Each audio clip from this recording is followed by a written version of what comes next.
Hello and welcome back to my vlog, part 26. We're getting there. The Creative Process in the Individual by Troward, chapter 11, Ourselves in the Divine Offering, part 3. But there is a counterbalancing power. It is the very same power used affirmatively instead of negatively. It is the power of the personal with the impersonal when used under the guidance of that unifying principle, which the recognition of the oneness of the personal quality in the divine spirit supplies.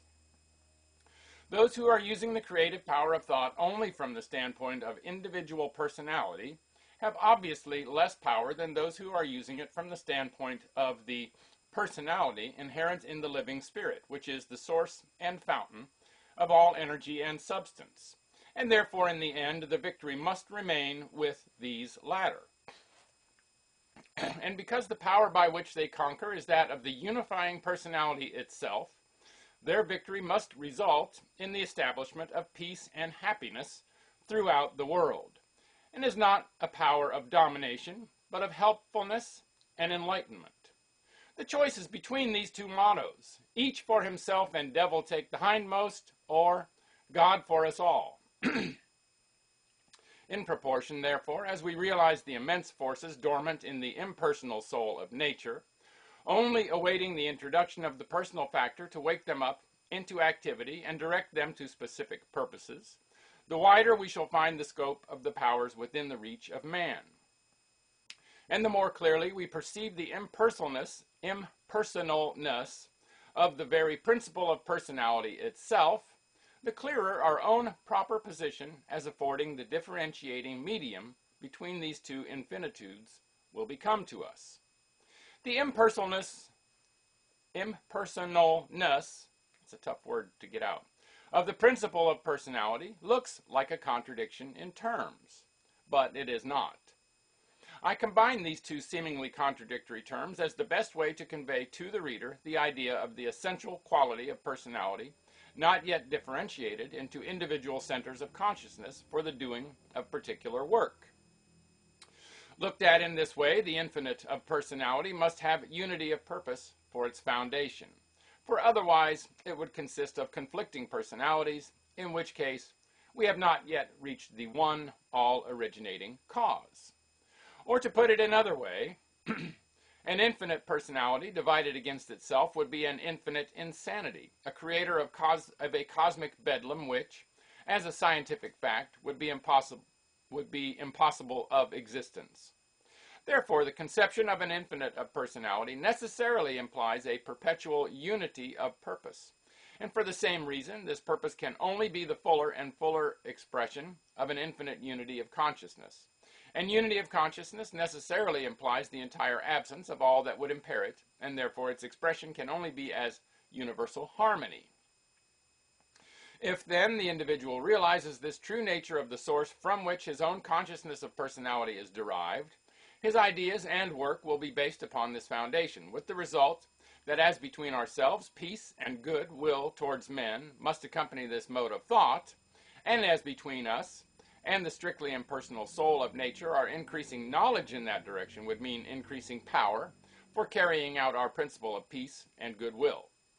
As this perception of our relation to the Spirit of God and the soul of nature spreads from individual to individual, so the kingdom of God will grow, and its universal recognition would be the establishing of the kingdom of heaven on earth. Perhaps the reader will ask why I say the soul of nature instead of saying the material universe.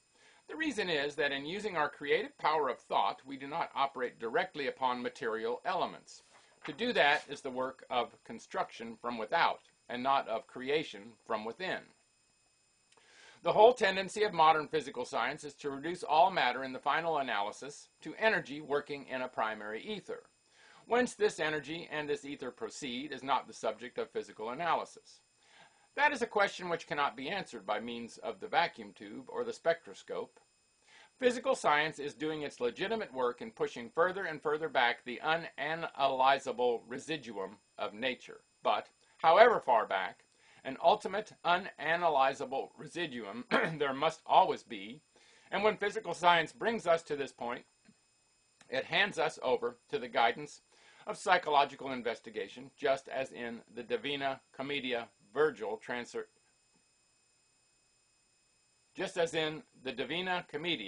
Divine Comedy, Virgil transfers Dante to the guidance of Beatrice for the study of the higher realms. Various rates of rapidity of motion in this primary ether, producing various numerical combinations of positively and negatively electrified particles, result in the formation of what we know as the different chemical elements, and thus explains the phenomena of their combining quantities, the law by which they join together to form new substances only in certain exact numerical ratios. From the first movement in the primary ether to solid substances, such as wood or iron or our own flesh, is thus a series of vibrations and a succession of mediums, each denser than the preceding one, out of which it was concreted and from which it receives the vibratory impulse. This is in effect what physical science has to tell us. But to get further back, we must look into the world of the invisible, and it is here that psychological study comes to our aid. We cannot, however, study the invisible side of nature by working from the outside, and so at this point of our studies we find the use of the time-honored teaching regarding the parallelism between the macrocosm and the microcosm. If the microcosm is the reproduction in ourselves of the same principles as exist in the macrocosm or universe in which we have our being, then by investigating ourselves we shall learn the nature of the corresponding invisible principles in our environment. Here, then, is the application of the dictum of the ancient philosophy, know thyself.